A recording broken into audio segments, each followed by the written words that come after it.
बिस्मिल्लाहिर्रहमानिर्रहीम। अस्सलाम वालेकुम नाज़रीन, मैं हूं फ़याज़ महमूद और आप देख रहे हैं फ़याज़ महमूद यूट्यूब चैनल। नाज़रीन, हम आपके साथ अदालती जो कार्रवाई है उससे मुतालिक तो बात करते ही रहते हैं और आज इस वीडियो में भी करेंगे। दो मुख्तलिफ़ केसेस की बात होगी, लेकिन सबसे पहले मैं आज आपके साथ वो पिक्चर शेयर कर रहा हूँ जो बिस्मा मारूफ़ हैं, पाकिस्तानी क्रिकेट टीम की कप्तान हैं। उनकी आज एक सोशल मीडिया पे ये तस्वीर वायरल हुई है।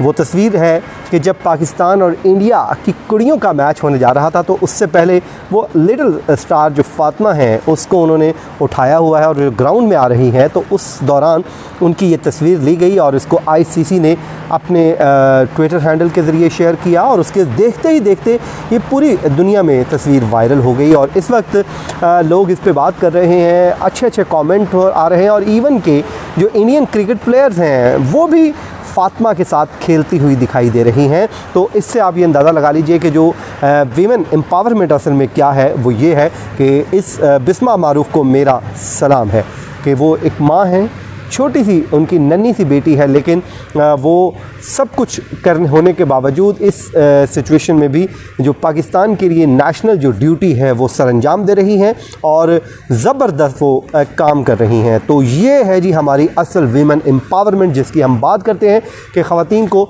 उनके वो राइट्स मिलने चाहिए जो इसकी वो असल हकदार हैं। तो बिस्मा मारूफ़ को मैं कंग्रेचुलेट करूँगा कि वो अपनी जो कोशिशें हैं, मेहनत है, वो जारी रखें और यही हम कहते हैं कि वीमेन एम्पावरमेंट क्या है, वो ये है। हमारी जो ख़वातीन हैं वो इतनी बाख्तियार हैं कि वो काम भी करती हैं और अपनी फैमिली को भी साथ साथ रन करती हैं। अच्छा जी, अब आ जाए जी अगली ख़बर पे। नाज़रीन, ख़बर जो है वो आपके साथ शेयर करने जा रहा हूँ। जो मारूफ़ एक्ट्रेस हैं, हमारी अदाकारा हैं सबा कमर और गुलकार बिलाल सईद, दोनों मुश्किल में हैं। मुश्किल में क्यों हैं? क्योंकि उनके ऊपर बड़ा ही संगीन नौइयत का मुकदमा जो है वो उनके लिए के गले की हड्डी बन चुका है और 295 अंडर सेक्शन ये पाकिस्तान जो पीनल कोड है उसकी दफ़ात के तहत मुकदमा दर्ज किया गया है और उनके ऊपर इल्ज़ाम बड़ा संगीन है कि उन्होंने जज्बात को ठेस पहुंचाने की कोशिश की है। क्योंकि ये जो होती है कि किसी भी मजहबी जगह के तकद्दुस को पामाल किया जाए या उसकी बेहुरमती की जाए और जानबूझकर किसी के मजहबी जो जज्बात हैं उनको ठेस पहुंचाई जाए, इस इल्ज़ाम के तहत उनके ख़िलाफ़ ये मुकदमा चल रहा है। तो इस पे फ़ैसला जो है वो आ गया है। उस फ़ैसले का तहरीरी मतन आपके साथ शेयर कर देता हूँ।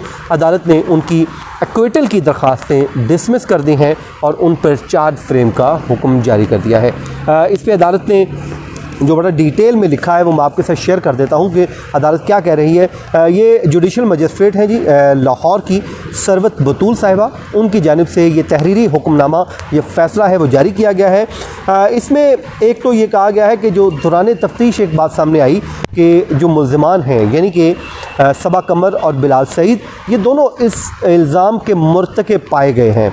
उसके बाद क्योंकि इसमें चालान जमा हो चुका है, 173 की ये पुलिस रिपोर्ट होती है वो आ चुकी है और 14 अक्टूबर को ये दरख्वास्त दायर की गई और मुल्ज़िमान के मुताबिक वो मासूम हैं। ये अदालत ने लिखा कि मुल्ज़िमान ये कहते हैं कि वो इनोसेंट हैं, लेकिन इस पर उन्होंने आर्गूमेंट्स क्या किए वो मैं आपको बता देता हूँ। इसमें वो ये कहती हैं कि 10 दिन बाद जब ये शूट हो चुका था, गाने की शूटिंग हो चुकी थी मस्जिद वज़ीर अली खां में, तो उसके 10 दिन बाद ये मुकदमा दर्ज किया गया और इसमें जो लगाई गई है दफ़ात लगाई गई हैं, इसमें वो नॉमिनेट होती नहीं थी, उनका ये मुकदमा बनता नहीं था। 22A/22B के तहत ये मुकदमा दर्ज हुआ और रिपोर्ट के मुताबिक कोई भी काबिले एतराज़ काम उन्होंने नहीं किया है, ये उन्होंने लिखा है। और फिर वो ये कहती हैं कि मुझे बरी भी किया जाए। बिलाल सईद भी कहते हैं कि उनको भी बाइज़्ज़त तौर पे इस मुकदमे में एक्विटल किया जाए क्योंकि उन्होंने ऐसा कोई जो है काबिले एतराज़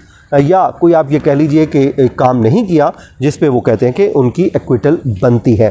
उसके अलावा जी सरकारी वकील की जानिब से भी इस पे जो आर्गूमेंट्स किए गए, उन्होंने इस दरख्वास्त में बरियत की मुखालफत की है और ये कहा है कि दौरान तफ्तीश ये बात साबित हुई कि ये दोनों मुल्ज़िमान इस पूरे मामले में मुलव्विस पाए गए हैं और मस्जिद के अंदर न सिर्फ रिकॉर्डिंग की गई बल्कि डांस किया गया। और डांस करके जो मस्जिद, क्योंकि इबादत की जगह है, एक साफ़ सुथरी पाक जगह है और उसमें डांस की इजाज़त नहीं दी जाती, तो इसलिए ये तकद्दुस को पामाल किया गया, जिससे लोगों के मजहबी जज्बात को ठेस पहुंची है।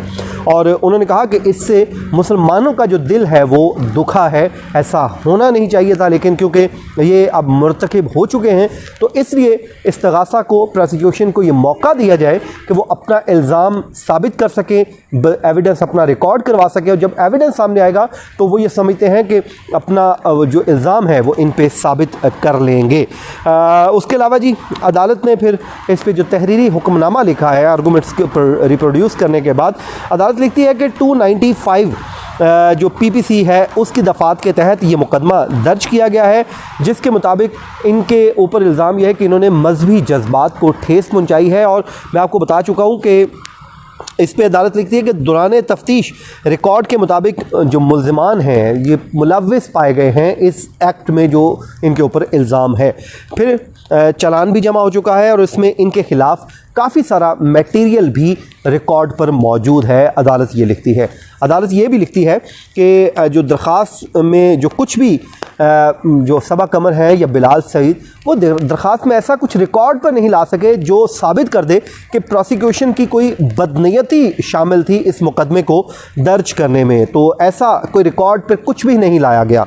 उसके बाद इस्तिगासा के इल्ज़ामात ट्रायल में ही शवाहिद के ज़रिए साबित होंगे, और उसके अलावा जो है वो ये कहते हैं कि ट्रायल के ज़रिए ही ये साबित होंगे, और अभी फ़र्द जुर्म आयद नहीं हुई। अदालत ने लिखा कि अभी फ़र्द जुर्म भी आयद नहीं हुई, और जब फ़र्द जुर्म आयद होगी इस्तिगासा को एक मौका मिलेगा और इस दौरान वो अपने आर्गूमेंट्स के ज़रिए, अपने एविडेंस के ज़रिए अपना इल्ज़ाम साबित कर सकेंगे या नहीं, ये ट्रायल में बात तय होगी। उसके अलावा जी मुल्ज़िमान के ख़िलाफ़ शवाहिद लाने का मौका दिए बगैर अदालत कहती है कि हम फ़ैसला नहीं दे सकते, शवाहिद के बगैर कोई भी फ़ैसला हो नहीं सकता। और यूँ अदालत ने कहा है कि शवाहिद रिकॉर्ड पर लाए बगैर मुल्ज़िमान को मासूम साबित भी नहीं किया जा सकता। ये नहीं कहा जा सकता कि वो अभी मासूम है या नहीं, क्योंकि अभी रिकॉर्ड पे एविडेंस आना है और वो इस्तिगासा का हक़ है, वो लाएंगी। इसलिए अदालत ने ये भी कहा है कि अभी इस बात का भी तयन नहीं हो सकता कि मुल्ज़िमान बेकसूर हैं या नहीं। तो यूँ अदालत ने फ़ैसला ये किया है कि इनकी दरख्वास्त को मुस्तरद किया है